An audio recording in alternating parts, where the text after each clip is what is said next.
I've been told by everybody up on this roof that they're all off the roof. I am on the roof of exposure 4. Got fire through the roof of the fire building in the entire rear section. Now remember, given the payday, has he been accounted for? Okay. 610B. That was the Mayday. 610B. I'm here. We got a fire. 1.5-story, single-family dwelling. Fire shown from the second floor. Give me a second alarm on this. Coming up to the top floor. I got people hanging out the top floor windows with a baby. Commercial building. A lot of fire, a lot of smoke. Go ahead and strike a third alarm on my orders on this. Got people on the front fire escape here with windows vented below them. We need somebody up there. Yeah, let them know we got a job. I'm pulling up now. Second alarm, I got a 1-story single-family frame. Heavy fire showing from the attic. So we're using all hands. We got one line stretch, fire on the 4th floor. Second line being stretched. Primary searches are underway. Hey, welcome to Old School. I'm Chief Rick Lasky, along with my good buddy Chief John Salka, and you know we've been doing some great shows. I mean, we've just been having some fun. I mean, this is John. This just started, like we said before, is just you and I sitting back and having our conversations. We do in our hotel rooms and on the road and on the phone, and we finally just said we got to start recording these. You know, just to talk shop, and it's been a lot of fun so far, hasn't it? Absolutely, and of course, you know, before we do a show, sometimes we review the old shows and look back at what the topics have been, and there've been a great variety of topics on all sorts of different tactics and abilities and skills that we all practice and maybe don't practice in the fire service. Tonight we have an interesting topic. It's a forcible entry topic, but it's not forcible entry with the axe and the Halligan, not forcible entry with the irons, but rather through the lock forcible entry, which is... And that's one of those things you talked about before, one of those lost art things, you know, that it's like we said, you know, when the rabbit tool came around, when the hydraulic tool came around, all of a sudden, you know, guys, we're starting to forget how to use the Halligan because it got so easy to use that. And sometimes technology, like with extrication, everybody got rid of the porta powers. Oh, we don't need little porta powers anymore, the little wedges. And then you get that extrication job where you need something down below where you can't get the jaws or a cut. You know, it's just something you got just enough to give a little purchase point, little, you know, whatever. And just what you're saying, the through the lock, the K tool. You know, we mentioned the K tool once before, but we didn't really get into it that much. Right. And you know, we get a lot of people in class that, you know, when we get talking about force entry, you know, in tactics, strategy, so on and so forth, that I don't think enough officers are, I'll just say it, I don't think enough of them are good at it or understand it.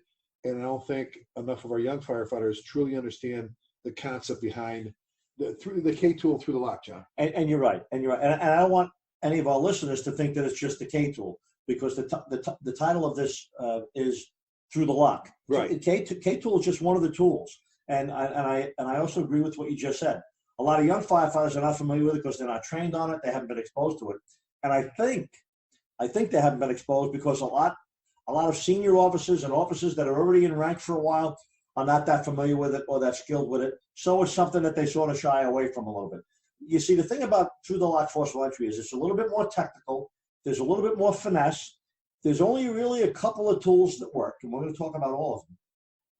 And if you choose not to do through the lock, you can still whip out the axe and the Halligan and bust your way through the door. So a lot of places simply just revert to that. They just revert to breaking the door down, to doing conventional forcible entry. And that's fine, except that through the lock forcible entry is designed for certain types of situations. You're not going up to a working fire trying to get the K tool. Yeah. Right. We're talking about water leaks and gas leaks and maybe a minor smoke addition in a store or even in a home where you say, hold on, guys, before we force this guy's door and bust the whole door down, let's open up, let's go through the lock. Okay, so let's talk about a couple of ways. Well, for something that could have been, you see a little bit of haze of smoke and it could have been nothing but a belt burnt up an air conditioner. Oh, absolutely. Or food on the stove somewhere. And now you bust a $2,000 door system on a commercial building or whatever.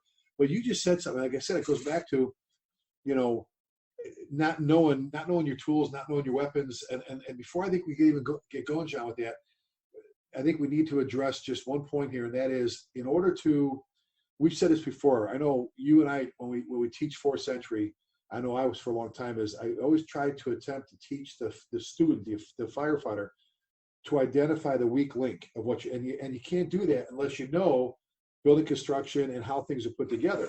So before you can even get started with things, you got to understand how that door's put together, the different locking assemblies and things, what'll work, what won't work, when you can do it, when you can't do it, and so on and so forth. So I think that's something that we need to brush up on again, out in the field, is going out and walking your commercial streets and looking at the locks and looking at the doors and going to back, front, and going, okay, guys, we pulled up this strip mall or downtown business, and we water run, you can see water in the stairs and the floor, there's a head or whatever, and you're like, okay, again, don't want to bust up their door and smash up let's not do any more damage unnecessarily. Yeah. So what and it's and Knox boxes, are great, but golly, so many times the keys have been updated, or by the time and just being able to, like you said, the through the lock method, another lost art. And when you said before about some of the officers may not be in tune with some of the firefighters, and I think before we get too far down the road with too many people not knowing how to do it, we need to talk about like we're doing tonight. Catch up a little bit. Yeah. Do a little catch up on through the lock forcible entry.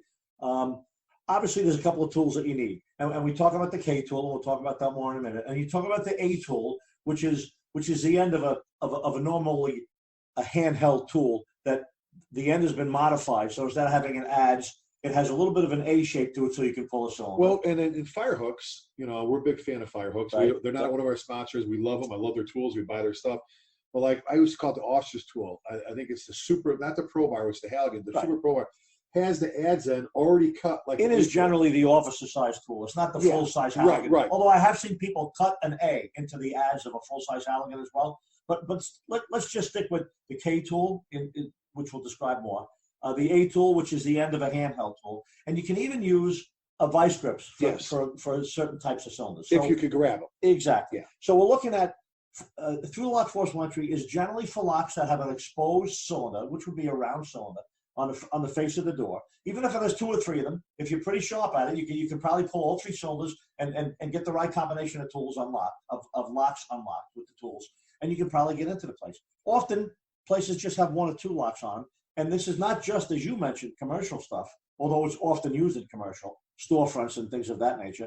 It also can be used on residential doors, on homes that are secured pretty nicely with nice, heavy locks on a heavy wooden door. You can still use the K tool. So the idea with the K tool or the A tool or the vice grips, or in general through the lock, is to pull the cylinder out. And the cylinder is generally that round, brass-colored lock cylinder, the face of it, which you'll see on the outside of the door, that you stick your key into when you own the key. Right, and the thing about the K tool is, you've said this before, we've done classes, if you looked at the back side of it, the way it's designed cut, it looks like a K. Right. And then if you look at that upside down V or whatever is the adze tool, what we're trying to do, right, is we're trying to slip down behind that little crevice, that little seam, or behind that plate. If they've got that little rim or the plate. The little rim or the plate, but both tools are designed to cut with there's almost a blade, a sharpness to the K tool. Right, so as you bang the tool down on the top of the round cylinder, it's going to bite the edges of that A or that K tool are going to bite into it. And once you get it far enough down, well, the A tool is already connected to a handle, so you can pry that upward and pull the cylinder out, the A tool rather. And the K tool is a separate tool, but it's got a little pocket built into it that once you bang it down onto a cylinder and it's securely fastened or taking a bite into the cylinder, then it's got that little pocket, and then you can put your adze of your Halligan into it, and it's much longer, and it gives you great leverage. And again, you can pull the cylinder out, and what both of those tools will do is they will pull the cylinder out by ripping it through the very fine threads that it has. It gets threaded in there by the guy that installed the lock. He put the lock inside the edge of the door, and then he threaded that cylinder in until it was straight up and down with the keyway, and then he set the set screw, and then the door is ready to go. Well, what we're doing is we're just sort of ripping that fine thread right out. We're ripping the cylinder out. It comes out, and of course, what do you do once you pull the cylinder out? By any tool or method is you look at the back of the cylinder, and it's going to generally have 3 different designs. It's either going to have a 15-30 square piece of steel sticking out of it, or it's going to have a flat piece of steel, almost like a screwdriver, or it's going to have an angled piece of lever down with nothing sticking off the back of the cylinder at all. And that sort of hinges back and forth. When you look at those 3 ends or those 3 backs of the cylinder, that gives you the solution or the answer to what key tool do I use. And almost all K tools come with a set of key tools, which is those same 3 shapes. When I had them, when I was covering in the rescues, I went to Rescue 5, and one of the guys there had made sets of them. He made them himself. He made 3 key tools. He put them on a key ring and had a little snap hook on them. And I had them snapped to the top coat button on my turnout coat for like 5 years. Well, and some of the leather cases that the K-tool have the K-tool with has a pocket exactly with the tools right inside of it. Right. So, and it's got the straight blade and the bent blade on one tool, and then it's got the 15-30 seconds as a separate little tool. And once you pull that cylinder out and you look at the back of it, you see what tool is required. I always pocketed this cylinder because I always wanted to bring it back to the firehouse and talk to the guys about it and make a drill. And you're still doing minimal damage, even when you said rip out past those fine threads. Right. It gives a ton of less damage than you would by just smashing or busting up the door, bending it. Absolutely. It's almost no damage. As a matter of fact, one of the benefits of through the lock forcible entry is if you break into a hardware store, or maybe not a diamond store or a jewelry store, but theoretically you could get in, when we'll finish telling you how to get in a moment, but you could get in, do what you got to do, turn the water off, fix the problem, close the door. You can actually thread that cylinder back in most times, snug it up and tighten it up. It may not even work exactly properly when the store owner gets back in the next morning, but you can make some phone calls and notify the police, or even leave a note. Fire department operator here, call for information. So that's the great thing about it. You can almost do almost zero damage, and at the very worst, a locksmith may have to come in and you can re-secure the door and leave it all locked up. And like you said, a locksmith, the professionals come, they can re-tap it, they can do what they got to do, put a whole new cylinder, whatever they have to do. The cost of a cylinder and a little bit of labor. So I want to finish, though, the job. Okay. So now we pull the cylinders out. We're looking at the back, and let's say it's got the 15-30 second square key. So now you have to use your corresponding 15-30 seconds square matching right. the tool. You match it right off the back of the cylinder. It's the same size. It's identical. You simply put your flashlight in the hole now. Now, there's a big round hole, maybe as big as a $50, right? You put your flashlight in the hole, and you look in, and inside there, sure enough, you're going to see a square hole, or you're going to see a slotted hole, all right? Or you're not going to see either one of them if you see that little pivotal thing.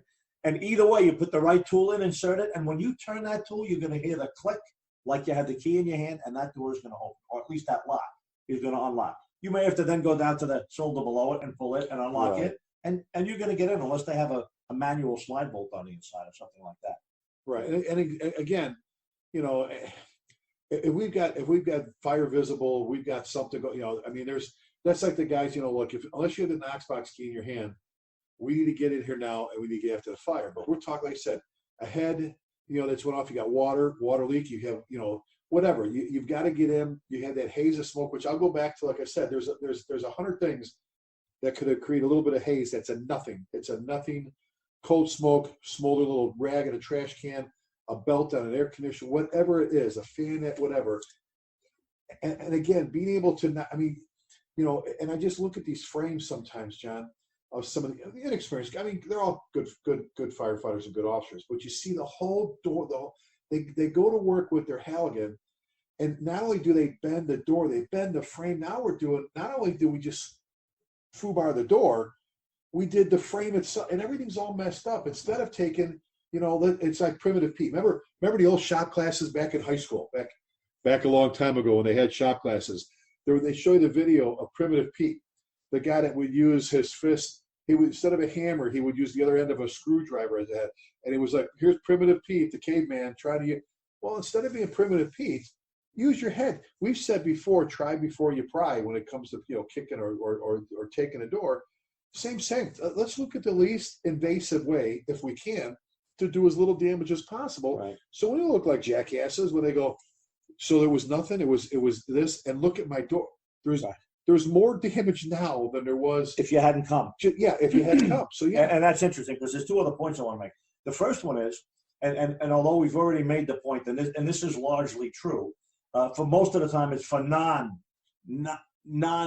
gigantic situations. It's for very minor fire situations, or it's simply a smoke condition where you're going in to investigate, or a water, or maybe even a minor gas leak. However, I can tell you, when I was an 18 truck many years ago in the Lower East Side of Manhattan, I remember going to a second alarm on Division Street, right near the Manhattan Bridge. A good fire in a commercial building, and it was going, one floor was going and another floor was going, and they sent us up to force entry from the adjacent building, which was interconnected. And it was a group of about 5 firefighters crowded around this concrete brick reinforced wall with a big steel door with the big bolts in it, a big heavy steel door with gigantic hinges and big plates over the locks. And And they were trying to do it conventionally, and they would still be there right now, 40 years later, trying to force that door. That's how bad it was. And I remember, as a lieutenant in Squad 1, FDNY lieutenant in Squad 1, and I did it in an 18 truck as well, I said, oh, hold it, guys. I reached in my pocket, and I pulled out the K-tool. I said, try this. Anyone know how to use this, a K-tool? Yeah, I got it, Lou. And a guy grabbed it and put it on the cylinder and banged it down, and they pulled that cylinder out. I'm telling you, they swung that door open, and it was a good fire going in there. And they swung that door open in under a minute from when I handed them the K-tool, So, which brings up another really important point.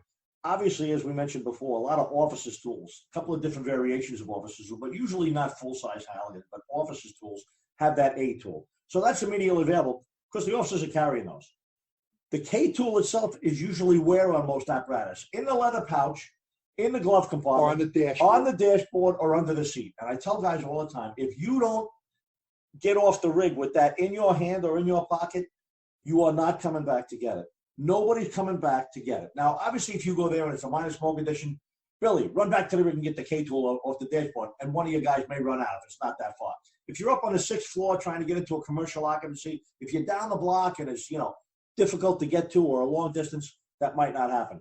I always carried the K-tool. Matter of fact, I took it out of the leather pouch because, as I mentioned earlier, I had the 3 key tools hanging on a key ring on my top button. So I sounded like Santa Claus walking around all the time. I were always jingling, ringling.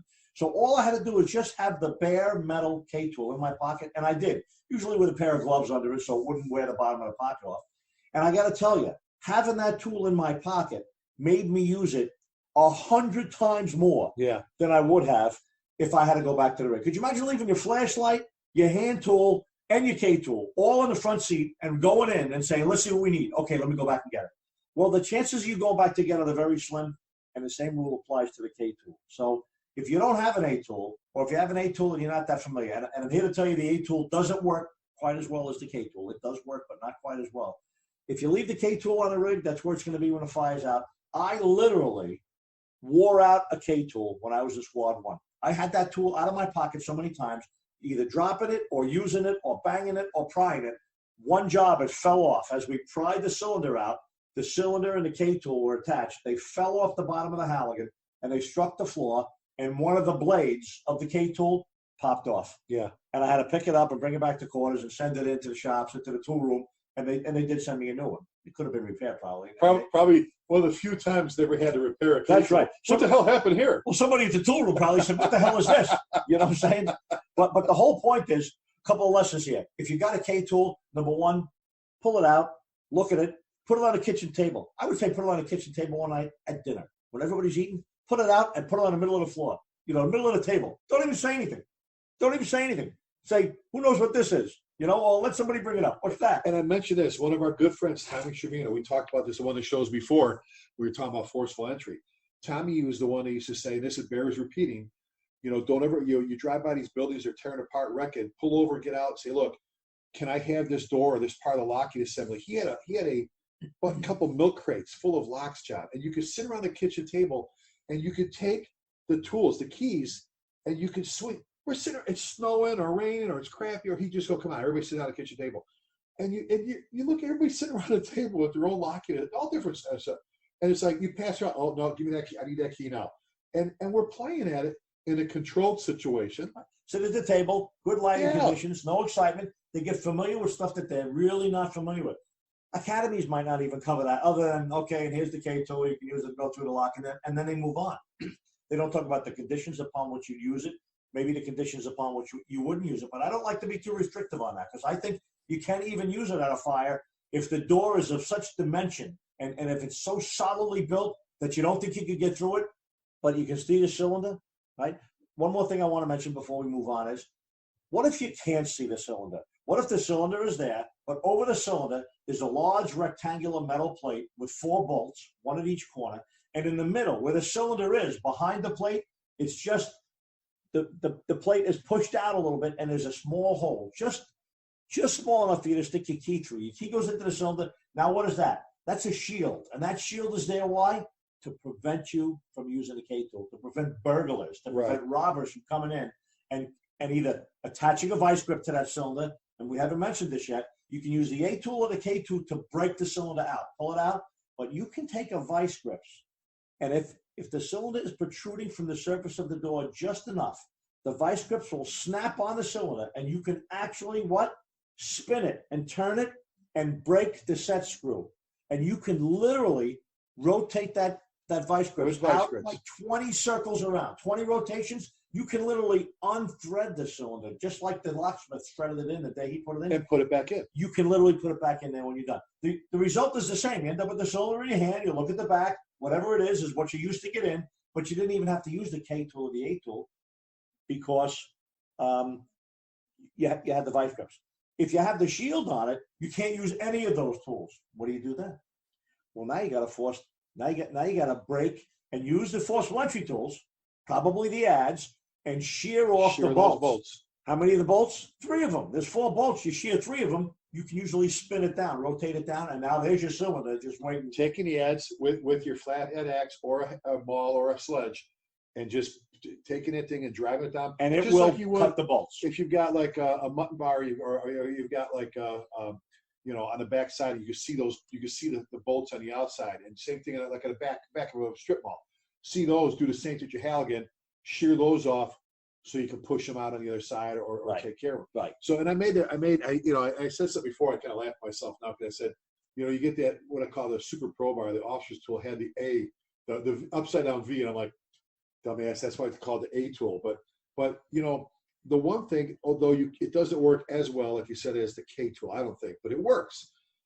You've already got the built-in leverage. Where with the Halligan, you have to slide it, behind that little loop, put it down and push it. If you could get it to work, if you could do that, and you've got, and sometimes just knowing and going and playing. And again, it goes back to John. I think the vacant buildings, the old buildings that are given up, the buildings are going to be wrecked, is getting in there and playing. Right. And just say, look, can we walk up? Just let me, guys, look, we have one door here. Let's go play with this. While they're over here disassembling this part of the building, let's go. As long as we're not in the way. Right. Now, Mickey Conboy did it. Mickey's a great guy. Lieutenant in Rescue 3. Former Lieutenant Squad 41, former fireman in Rescue 3. Love Mickey. Great guy. Mickey Conboy has built a couple of through-the-lock forcible entry simulators. Something with a platform at the bottom, a small piece of, 2x4 or 2x6 standing up off of the platform, and then cut through that 2x6. There's 3 or 4 holes with locks mounted on the back, cylinders in the front, and you can sit there and take them out. You would show how it was done. You're not going to actually force each one. And then you can see the different T-tools, how they fit in there, how you can throw it in there, in what direction you would turn it to open some of the different rim locks. Rim locks are generally the ones that are built on the back of the door. They're on the surface of the door. Like I always tell guys, like in your grandma's house out in Queens or Brooklyn when you go to visit grandma in the Bronx, that's that locking device that's attached to the inside of the door, rather than the one that's actually in the edge of the door. These are on the back side of the door. But some of the locks that are in the edge of the door work as well. As long as you can see the cylinder, you can pull it. If you can see the cylinder and you pull it, you have a very good chance of being able to go through the lock, which is about knowing your tools. I know there's YouTube videos out there. If you do your searching, you can probably find some guys have done there's lots of great videos to watch some of this stuff, so you can actually visually see it, and because not everybody has old locks to play with, old doors, and the first time you end up using it may be the real deal. Right. But like you said, I love it, and I'll just want to reiterate the whole thing. If you leave it on the dashboard or leave it in the glove compartment or under the seat, whatever, that's where it's going to be. It'll be 30 years old and never touched. And this goes back to when we talk like in the Company Officer Academy, some of the other classes about those that don't organize the cab in the morning. Like the driver would, the company officer that just throws his gear on the floor or hangs their coat or her coat on the side. When you don't get up there, you fix your air pack straps, you check the flashlight. The flashlight working? Stuff doesn't, exactly. Doesn't magically jump in your face. Okay, where are my keys? Where are my elevator keys? Where's this? Where's that? Where's this? Where's that? Blah, blah, blah, blah. You've got, where's the K tool? And that's your office for the day. And you shouldn't be at 2 a.m. digging around looking for stuff. Right. Billy, is that on the dashboard or is it in the glove compartment? Exactly. Shame on you for not knowing that already as the officer. That's a great point. And let's go back before we finish up here. How hard is it to go to your downtown area, a commercial district, a strip mall, whatever, commercial build, whatever. Let's just talk that. Get out, park, and walk. Walk down the street and look at all. First of all, don't just look at locks. Look at the doors. Okay, wait a minute. This door actually has a mailbox. Oh, this one is the one that goes upstairs. This is the one that gets to the offices upstairs. This one goes to this place, business here, but this one actually gets to upstairs. And this one. oh, look, this lock's different, right? It's like going to the back of the building. We talked about that before. Holy cow, there's like 9 different occupancies for the front. It all looks like 2. Well, now, I mean, you may have 4 or 5 different locking setups and 3 locks, 1 lock, 2 lock, whatever. You go, you know, and if you don't understand forcible entry, if you don't understand, just like we said, through the lock, I think you've taken a key point here about forcible entry.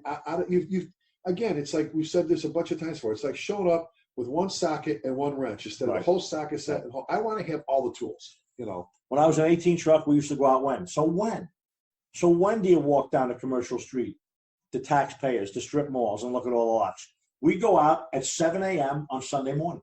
7 a.m. on Sunday morning. We go down Orchard Street or all those other streets down there. Nobody's there yet. The stores aren't open yet. There's no traffic there. There's no pedestrians. We park the rig. We walk down. We see 30 stores. We'd never see a person because it's early in the morning on a Saturday or a Sunday when nobody's around. And we actually bring the K-tool and slide it on the door. We never actually bang it down, but you could put the K-tool against the door and slide it down and just bring it down with enough force that it would touch the cylinder. You could let go of the K-tool. You could see that if you banged it a little bit further in, how it would be able to pry the door out. And then we say, well, what about this next cylinder? You know what? This one you might have to hit from the bottom. You might have to slide the K-tool up and strike it from the bottom, in which case you might have to pry up or in the other direction with the Halligan to get the cylinder pulled out of the door. You know. Then you say, well, what if there's a manual slide bolt? Well, if it's a manual slide bolt, that means probably somebody's in there. You can't do a manual slide bolt from outside the building, right? So those things are different. What if there's a little pane of glass? Well, you know what? We may decide to break a pane of glass and reach in and unlock the door without even messing with the cylinders. So there's, again, as an officer, you got to know your doors. You know what? And forcible entry is a gigantic topic. It's a gigantic topic. It's not just enough to be covered in one class or in one training session. There's so many elements of forcible entry. You know, whether you use the glass, whether the door swings in, whether the door swings out, but through the lock is a largely ignored, I think understudied topic or tactic in the fire service that people should pay a little bit more attention to. One more tool that makes us that much better at what we're doing, makes us that much more professional, you know. And I'm telling you, what a confidence builder. I mean, sometimes it's like when you force a door, you know, you're like, oh man, you know, I mean, when someone else is having problems with it, you come in there, no, this way, this big boom, and you go, yeah, all right, you know, same thing. You come confidence builder, like you said, you walk up, guys, wait a second, boop, boop, boop, you K-tool, and again, that's making sure you know your doors, know your tools.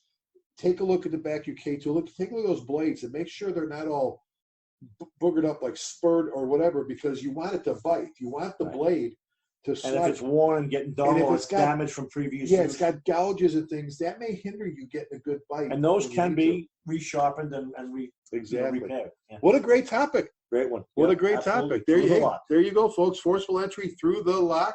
This is Rick Lasky along with my buddy John Salka. John, if they want to get a hold of you, best way, email, right? Correct.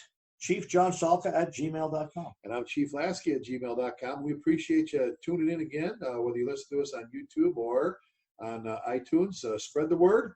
Spread the word. We just, like I said, this is just us having fun, talking shop with you. We appreciate you joining with us and listening in. We ask you with every one of our shows to please keep the men and women in armed forces and our brothers and sisters in law enforcement in your thoughts and prayers. And with that, till we meet with you, we visit with you again. Be safe. God bless you, and take care of each other.